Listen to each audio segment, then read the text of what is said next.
दोस्तों आज मैं जिन मोहतरमा के बारे में बात करने जा रहा हूँ, आप ज़रा गौर से इनके बयानों को सुनिए और सुनिए ये मोहतरमा कहना क्या चाहती हैं। भाई मिलती तब तो मैं हिंदू होती, कट्टर हिंदू होती और वो भी बजरंग दल वाली हिंदू होती। मैं जब अपना नाम नाजिया इलाही खान रख करके महाकाल और बजरंग दल वाली हिंदू बन चुकी हूँ, तो जब मैं हिंदू माँ के कोख से ही पैदा होती तो मैं तो झांसी की रानी बनने की कोशिश करती, मैं तो महाराणा प्रताप बनने की कोशिश करती, मैं तो इस देश के स्वराज को बचाने के लिए संभाजी महाराज बनने की कोशिश करती। इनकी इसी बात पर एक बात कहना चाहता हूँ, तो जिसने भी आपको पैदा किया, जो जिस गॉड को आप जिसको भी मानती हो, आप अगर राम जी को मानती हैं, आप किसी भगवान को मानती हैं, किसी भी भगवान जिसने पैदा की, तो वो उसकी मर्जी थी ना कि आपको एक मुस्लिम माँ ने जन्म दिया। यहाँ उस ऊपर वाले की मर्जी चली जिसने आपको पैदा किया।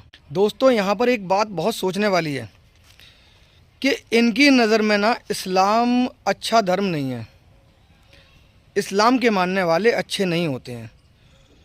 तो इनसे किसने कहा कि ये इस्लाम में रहें? अगर इस्लाम के मानने वाले अच्छे नहीं होते हैं तो ये अपना नाम नाजिया इलाही से बदलकर कुछ और रख सकती हैं। हमारे देश के संविधान में ये प्रावधान है कि ये अपना नाम बदल सकती हैं, अपना धर्म बदल सकती हैं, अपना मजहब बदल सकती हैं, लेकिन नहीं, आपको अपना नाम वही जो मुस्लिम नाम है आपको वही रखना है। क्योंकि अगर आपने अपना नाम चेंज कर लिया तो उसके बाद लोग आपको फिर हिंदू नाम से जानेंगे। जब हिंदू नाम से जाने लगेंगे तो फिर आपको वाहवाही और फेम कहाँ से मिलेगा, आपको पब्लिसिटी कहाँ से मिलेगी कि एक मुसलमान होकर मुसलमानों को गालियाँ दे रही है? वो तो नहीं मिलेगा ना भाई। कई हिंदू लोग हैं जो मुसलमानों को गालियाँ देते हैं, उसमें आप भी हो जाएंगी, तो फिर आपकी वीडियो कौन देखेगा, आपको कौन जानेगा? लेकिन जब आप मुसलमान होकर मुसलमानों को गाली देंगी तब लोग आपको देखेंगे। मैं तो उन हिंदू भाइयों से कहना चाहता हूँ जो इनकी वीडियो को देखकर बहुत खुश होते हैं, मेरे भाई ना तो ये सच्ची सनातनी हैं और ना ही ये सच्ची इस्लाम को मानने वाली हैं। ये किसी धर्म को नहीं मानने वाली हैं। ये अगर धर्म को मानने वाली होती तो सनातन धर्म जो है ना, सनातन धर्म शाश्वत धर्म, शाश्वत धर्म जो है उसके माने होते हैं सच बोलने वाला। तो क्या ये सच बोल रही हैं? अगर ये सच बोल रही हैं तो देखिए कि आज इस वक्त में जो सबसे तेज़ी से फैलने वाला धर्म है वो इस्लाम है। आप खुद स्टडी करें, खुद गूगल करें और जाकर देखें कि ये बात सही है या गलत। दोस्तों मेरी आपसे एक रिक्वेस्ट है कि मेरी इस वीडियो को आप ज़्यादा से ज़्यादा शेयर करें। मैं चाहता हूँ कि मेरी वीडियो नाजिया जी तक जाए। नाजिया जी मुझे एक बात बताएं, जब हम ये कपड़े पहनते हैं, अगर हमारा कपड़ा ये गंदा हो जाता है तो इसे हम उतार देते हैं, ना कि इसे हम फाड़ते हैं, सही है ना? चलिए आपकी नज़र में इसको फाड़ना ही है तो इस कपड़े को हम जब फाड़ेंगे जब अपने तन से उतार देंगे, जब अपने जिस्म से इसे उतार देंगे। अगर हम इसको अपने जिस्म पर पहने हुए ही फाड़ते हैं तो हमारा जिस्म नंगा हो जाता है। यही बात आप पर भी लागू होती है। आप इस्लामिक नाम रखकर इस्लाम के मानने वालों को गलत कहती हैं, इस्लाम को गलत कहती हैं, तो आप ऐसा क्यों करती हैं? आप पहले जो ड्रेस आपने पहन रखा है, जो लिबास आपने पहन रखा है, उस लिबास को उतारिए। आपने जो नाम रख रखा है उस नाम को पहले बदलिए। मैंने आप लोगों को बताया कि नाजिया जी अपना नाम नहीं बदलेंगी। दोस्तों मैं आपसे एक बात और कहना चाहूँगा, मैं मुसलमान हूँ, मेरा नाम जावेद है, लेकिन दोस्तों मैं सनातन धर्म की बुराई नहीं कर सकता क्योंकि सनातन धर्म बुरा नहीं है। मुझे तो उन लोगों पर हंसी आती है जो लोग नाजिया जी को देखकर उनकी तारीफ़ करते हैं और बोलते हैं आप सच्ची सनातनी हैं। मेरे भाई वो सच्ची सनातनी कैसे हो सकती हैं जो जब वो अपने मजहब की नहीं हुई, वो आपके मजहब की क्या होंगी? वो सिर्फ अपनी पब्लिसिटी के लिए, अपना प्रचार प्रसार करने के लिए, अपना फेम, अपना नाम बनाने के लिए काम करती हैं। जिसने हमें पैदा किया, क्या वो बड़ा है या हम बड़े हैं?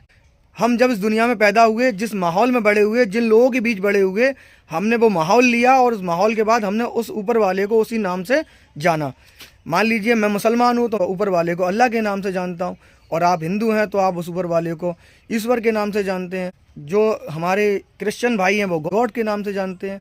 जो दुनिया को बनाने वाला, कुल कायनात को बनाने वाला ऊपर वाला जो है, अगर वो अलग अलग होते, जैसे अल्लाह ने किसी को बनाया तो वो अलग क्यों नहीं है, किसी को अगर ईश्वर ने बनाया वो अलग क्यों नहीं है, गॉड ने जिसको बनाया वो अलग क्यों नहीं है, सब अलग अलग क्यों नहीं है, सब एक से क्यों हैं? कभी सोचा इस बारे में? क्योंकि हमें बनाने वाला एक है, हमें बनाने वाला एक है, एक ही ने बनाया है। हम धर्म की खातिर यहाँ पर लड़ रहे हैं कि धर्म को बढ़ाना है। अरे मेरे भाई, उसने पैदा किया ना, धर्म को वही बढ़ा देगा। जिस दिन वो चाहेगा ना, धर्म को वही बढ़ा देगा। अगर आप ऊपर वाले में आस्था रखते हैं तो आपसे ज़्यादा ताकतवर तो वो है ना। क्या आप सोचते हैं उससे ज़्यादा ताकतवर आप लोग हैं? तो अगर वो चाहेगा कि सारे मुसलमान हिंदू हो जाएं तो सारे मुसलमान हिंदू हो जाएंगे। अगर वो चाह लेगा कि सारे हिंदू मुसलमान हो जाएं तो सारे हिंदू मुसलमान हो जाएंगे। हम क्यों इतनी आपस में जद्दोजहद और लड़ाइयाँ लड़ रहे हैं? हम सभी को ऐसे नफरती लोगों से दूर रहना है, ऐसे नफरती लोगों को प्रमोट नहीं करना है जो सिर्फ और सिर्फ नफरत फैलाते हैं। अब मेरा सवाल मेरे मुस्लिम भाइयों से, तो मेरे भाइयों, आप जो मुस्लिम भाई हेट कमेंट्स करते हैं, जो इनकी वीडियो पर गलत कमेंट्स करते हैं, गालियां देते हैं, मेरे भाई आप इनको गालियां ना दिया करो। दोस्तों, ये हमारी वो बहन है जो राह खुदा से भटक गई है। तो क्या आपको लगता है कि आप इसे हेट कमेंट्स करेंगे या फिर आप इसे गालियां देंगे तो ये आपके रास्ते पर चलने को तैयार हो जाएंगी? ये यही मानेंगी कि इस्लाम के मानने वाले ऐसे ही होते हैं जो गालियाँ देते हैं, गलत बोलते हैं, हेट कमेंट्स करते हैं। तो मेरी आप लोगों से दरख्वास्त है कि आप सल्लल्लाहु अलैहि वसल्लम के हुस्न अखलाक को देखें और उनके अखलाकों का जायजा लें। जो उनके ऊपर पत्थर मारते थे उनको भी आप दुआएं देते थे, कूड़ा डालने वाली बुढ़िया को भी आप दुआएं देते थे। आप उस नबी के मानने वाले हैं जिन्होंने अपने ऊपर पत्थर बरसाने वालों को दुआएं दी, मोहब्बत से पेश आए, लोगों को बताया कि आप मोहब्बत से पेश आओ, अपने अखलाक अच्छे रखो। आप उस नबी के मानने वाले हैं, तो आप किसी को गालियाँ कैसे दे सकते हैं? क्या हमारा दीन यही सिखाता है कि हम किसी लड़की को गालियाँ दें या उससे गलत कमेंट करें या हेट कमेंट्स करें? नहीं दोस्तों, आप लोगों से रिक्वेस्ट है कि आप उसको गालियाँ ना दिया करें, आप उससे गलत ना कहा करें। शुक्रिया दोस्तों।